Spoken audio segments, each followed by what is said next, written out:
Force will be with you. Hello and welcome to the next Lukozer retro game review. And as you may have been able to deduce, this one is Star Wars, the Commodore 64 conversion of the arcade game. Now, here you briefly saw something that may give you cause for concern. In fact, a couple of things that would have given you cause for concern. The first, that this is a game by Domark. And we all know the sort of games Domark have produced. Yes. The second is that this is, well, you wouldn't have even needed to see it actually. Surely everyone knows the arcade game, and therefore you know this uses vector graphics. Vector graphics on a Commodore 64 is not a good combination. The slow processor of the 64 means that, yeah, you're in for not the fastest and smoothest of gaming experiences, shall we say. And sadly, that is the case. But let's get a move on. We'll start at wave one. Now, anybody who knows the game will know that you start out here trying to shoot TIE fighters and fireballs. Now, something I've never been able to figure out from the arcade game. I don't recall ever seeing any fireballs in Star Wars. So, why did they then come along in the game? I've never been able to figure that one out. Still, nevertheless, they're here, so there you go. Now you can already see that the vector graphics is causing some slowdown, but to be fair, it's not too bad. Indeed, graphically the game as a whole is not too bad. It's not fantastic, but it's not terrible. I didn't have this for the Commodore 64 in the day. I did have it on the Amiga. I wasn't the biggest fan of the Amiga version actually, largely because it used a lot of sampled speech from the film, but none of them were actually the same sampled speech from the arcade original, so it just didn't seem right. This one has none in the game, although you did hear a very brief excerpt of speech from the at the title screen. There we go. So that's the space battle done, which you may have noticed lasts a hell of a lot longer here than it does in the arcade original. So now we're going through the trench, doing our exhaust port run, as I'm sure you all remember from the film. If you haven't seen the film, then what fucking planet have you come from? I am not the biggest fan of the Star Wars films, I have to say. Not because the films are bad, it's the Star Wars fans themselves are the reason I don't like them. Although that said, of all the Star Wars films that have been made, I only like Star Wars and The Empire Strikes Back. And when I say Star Wars, I mean Star Wars. It is not A New Hope, so stop fucking calling it that. Anyway, that's the first Death Star destroyed, and we get ready for level 2. So we're back into space again. Once again shooting TIE fighters and fireballs. But this time when we approach the Death Star, assuming I make it, you don't head straight to the trench run. Instead, you skim along the surface towards the trench. So it does actually feature all of the various stages of the arcade original. So, amazingly, I can actually say that Domark haven't done too bad a job here. The only issues are nothing to do with Domark, their actual programming themselves. It's a limitation of the Commodore 64, and that is the slowdown from using vector graphics. So that's no fault of Domark's, that is a machine limitation. The Commodore 64 just can't handle them very well.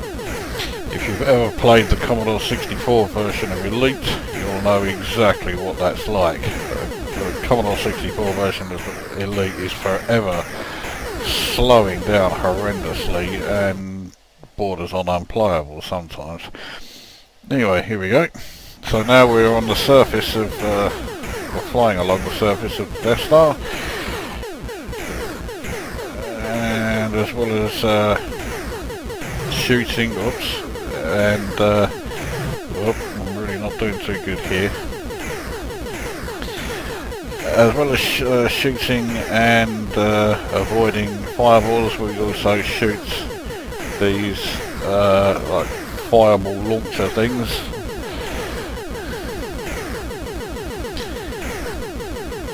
Oh, no, I'm really not doing good here. Lost 3 shields already, and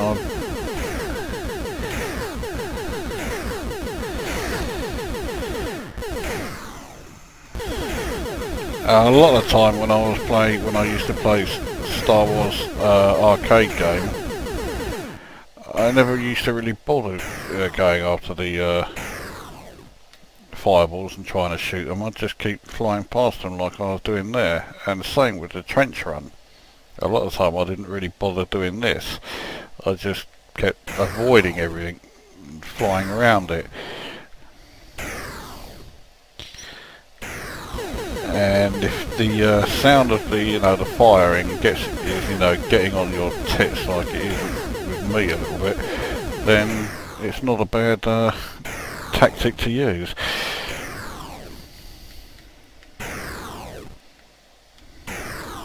Oh, okay, didn't work there. There is another issue with the game, and that is the controls. Because using a joystick is not ideal for playing Star Wars. But of course on the Commodore 64 it's the only option you have. Now I'm using a gamepad and it's not doing too bad for me. I must admit I am also cheating a little bit. I've enabled an auto fire because otherwise there's no way in hell I'd be firing this fucking quickly. If I use a different button, then yeah, my firing is much slower. So yeah, I've only got the auto fire enabled on one button. But with this particular game, I'm going to say I'm allowed to.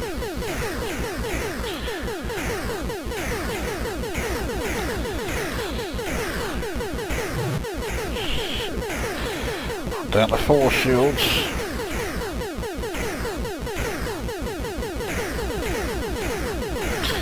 And this time when you head to the surface of the Death Star, as well as the red fireball launchers, you have the towers. And if you destroy all of the towers, I can't remember exactly how many there are, you get a pretty hefty bonus. But I've never been able to do it. Not on this version, not on the Amiga version, not on the arcade version. And I have all three through various emulators. So Yeah.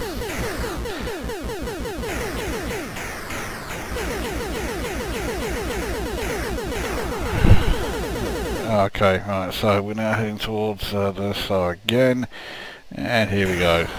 So you get 50,000 for destroying every tower.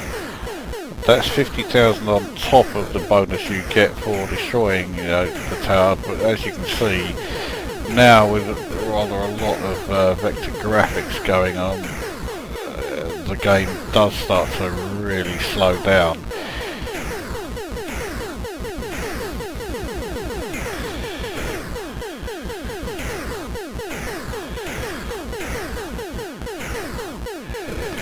Okay, that's one tower done. Two. And I crashed into it as well, so... I think that's 3 towers down.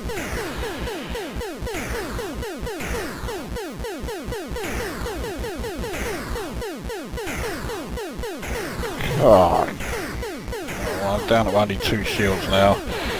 I think I should give up trying to destroy the towers actually. Okay, I'll keep trying. There's another tower down.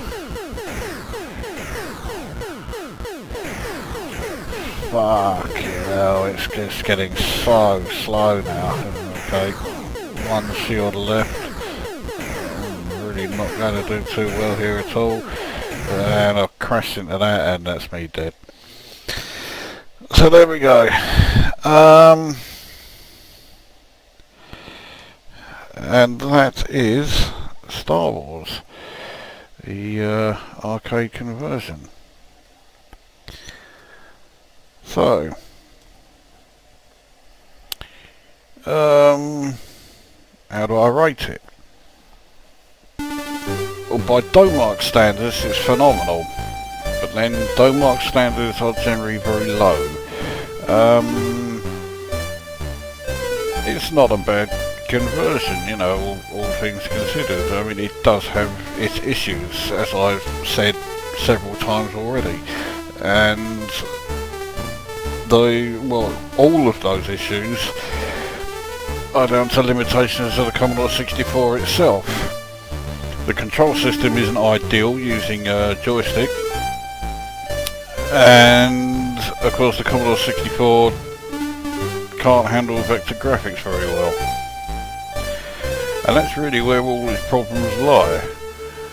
But aside from that, the conversion is pretty much as good as it could have been. So, what score to give it? I'd give it 7 out of 10. It's it's a pretty good conversion.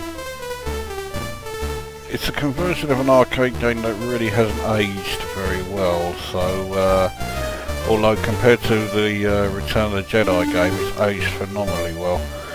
But yeah, 7 out of 10 is a fair score.